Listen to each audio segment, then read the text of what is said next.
Hello, and welcome to Blue Lightning Healing Meditations. This is a different intro, so please give it a listen. My name is Susie Parker Goins. I'm Blue Lightning Healing. I'm a channel, and that means spirit guide energy comes through me and I can physicalize it for you. So my voice changes, my posture will change, and you'll be talking to the guide directly. I don't often remember what's going on unless they want me to. You have a conversation with them, you talk to them, ask them questions, get their perspectives, and they will give you tools and techniques to use, learn new concepts to help you move forward in life. That's an energetic form of healing. And I do other energy healing like Reiki, and I can scan your body, help you identify blockages there, identify where the blockages are based from, which could be emotions or even past lives. And that leads so nicely into me telling you I'm a past life healer also. I have this ability to see a map that shows me different blips, and I check in on the blips and find out what it is, where it is, when it was, and what the issue is. And it's in relation to lifetimes that are relevant to you right now. Please like, comment, subscribe, share with your friends, donate, support me in any way you can so I can continue to produce this content. My links are in the description box. The best way to get a hold of me is through my email at susiepgoins@gmail.com. Thanks very much. The concept of grief has been presenting itself throughout sessions and events recently. So I figure this is a good time as any to talk about it, to the best of my ability. Grief is one of those emotions that it's kind of a surprise box when you unpack it. Clients have come to me and they haven't grieved, or they are afraid to grieve, or they say they've been grieving for this long and somebody's told them, "Aren't you done yet?" I'd like to talk about my experience with grief. My mom died when I was 13. She had colon cancer and was in treatment for it for 2 years. I mean, all kinds of things. They did everything they could. And yet at 13, I had to go and say goodbye to her. We were in a close community. I went to Catholic school. And we had a lot of people around us who helped us as best they could. But I was just 13. I didn't know what was going on. I didn't know how to feel. It was the first big time I ever experienced it. At the funeral, I'm standing in my too short double knit polyester dress that my mom had made me. It was the nicest dress I had. And the principal of my school, Sister Mary Catherine, was standing next to me. I am trying my level best to hold back tears. Sister Mary Catherine turns to me and says, "That's right. Don't cry. Be a strong soldier." I may be a little indelicate right now, but to hell with her. True, my original recording would have probably gotten me a strike for language on YouTube, so you can fill in that blankety blank. But still, it's just, really? It messed me up for so long. And then there's my dad, who grieved my mom for over 40 years. He dated but never remarried. I think he knew he would feel that he was betraying mom, or knew he could never replace her. One of his girlfriends, it makes it sound like she's so young, that word, but these were mature women. But one of these women worked to establish a relationship with me through doing that color analysis.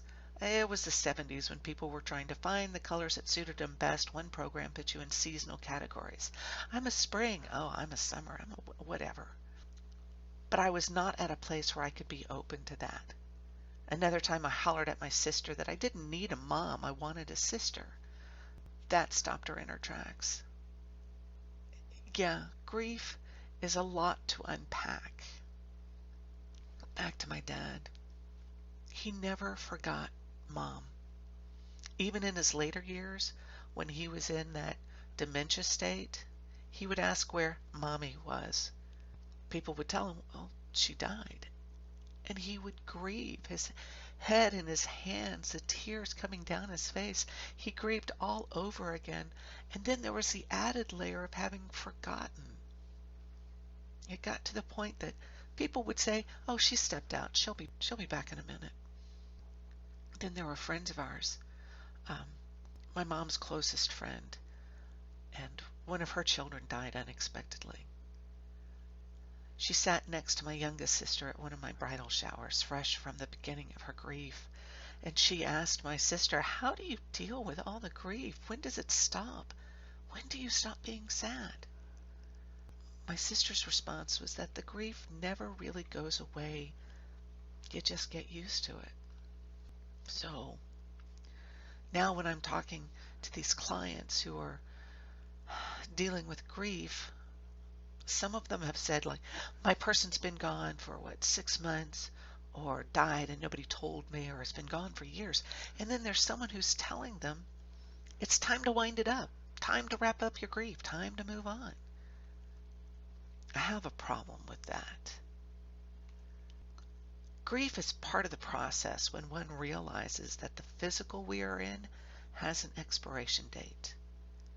And I think now my job as a medium, yes, I can now talk to dead people, but my job is to assure people that they're not alone. Their grief is real. Their grief is theirs, and it can follow whatever schedule they need it to. It is my hope that in talking to me, they can share how they feel about their partner, their sibling, parent, friend, coworker, whoever it is. That it helps to remind them that this person shared the planet with them. It is a good place in which to be when you can encounter somebody who so affected your world that you hurt, certainly in your heart, sometimes emotionally, physically, to know that that person is not there anymore in body. In talking, in opening up to mediumship, I saw a video, and it was a woman who said, yeah, it's easy to be a medium. It's easy to talk to dead people. You say yes, you're open for business, and they come swooping right in, ready to pass on messages, which is very cool. I didn't trust it for a while. Honestly, I'd listen to them. I have channeled a dead person once, which scared me and the client so much to the point that I said nope, and I shut it down. But now opening up to listen to them, in the conversations I've had with dead people, they are very reassuring. They're very kind to me when they say things that sound like how they would when they were in body. And yeah, that gives me a feeling that I am cluing into the right person. Well, the angels, you've got spirit guides from the underworld. It doesn't mean they're evil. They just hang out with dead people. I mean, Hades wasn't evil. He was lonely. And that's why he took on Persephone. Persephone had an overbearing mother, and that's why she spent 6 months of the year in the underworld. Who else is there? Okay, because there's Hades and I don't remember all of them. They were lined up right there.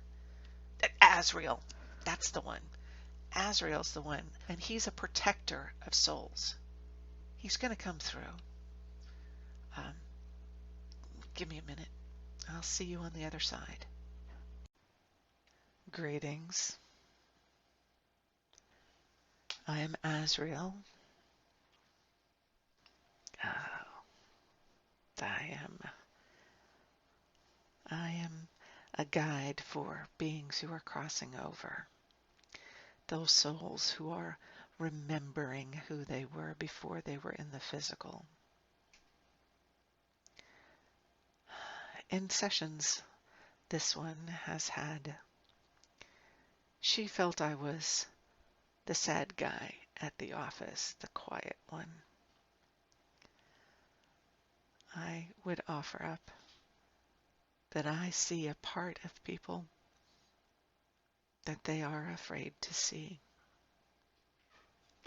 When one leaves the physical body, one becomes one with divine. One no longer hurts. Pain is removed. Grievances are nullified. All that which seemed so important when one was in body mean nothing to them in spirit. They are past the tantrum throwing, the bowl launching, all of those petty petty actions humans in anger have. I guide them to help them. I guide them to a place in which they can see their divinity. We talk so much about divinity, I understand, and one could grow quite weary of it. But truly, when one understands, when you understand that you are divine and divinely perfect, and what happens is in divine order, and yes, divine this, divine that, divine yada, yada, yada. But truly, when you understand that, you make it so much easier for yourself. There are people, there are places, there are times when one feels like the human embodiment is too much, or they are lacking, they don't have the energy for it, or one is thinking, why bother? We ask you to bother. We ask you to bother about yourself, for yourself, and then when you are at a place where you feel more secure, then please reach out to those who are at the brink of not bothering anymore. See yourself as hands held, arms linked together to lift those who would otherwise fall, not through the cracks, but into the abyss. And oubliettes, the room of forgetting, the room of the forgotten. There are many there. Do not fall into it yourself. Find someone who can throw you a rope, lend you a hand, offer you that support that you need to at least get your bearings, to remind yourself of your humanity and your divinity. Sure, you may be kind of roughshod for a bit there, but you will come through it. As the lovely Gaia said in another channeling, divinity is not looking for perfection. Divinity is looking for you. Allow divine to help. And divine can be embodied in signs, a book, a movie, something you see, something you hear, something you said, someone you know, someone you meet. That's the beauty of divine, is that it manifests in so many ways. Look to your dreams, my friends. Look to your dreams and your thoughts. Look to your knowing. Blessings. Oh, until next time, blessings.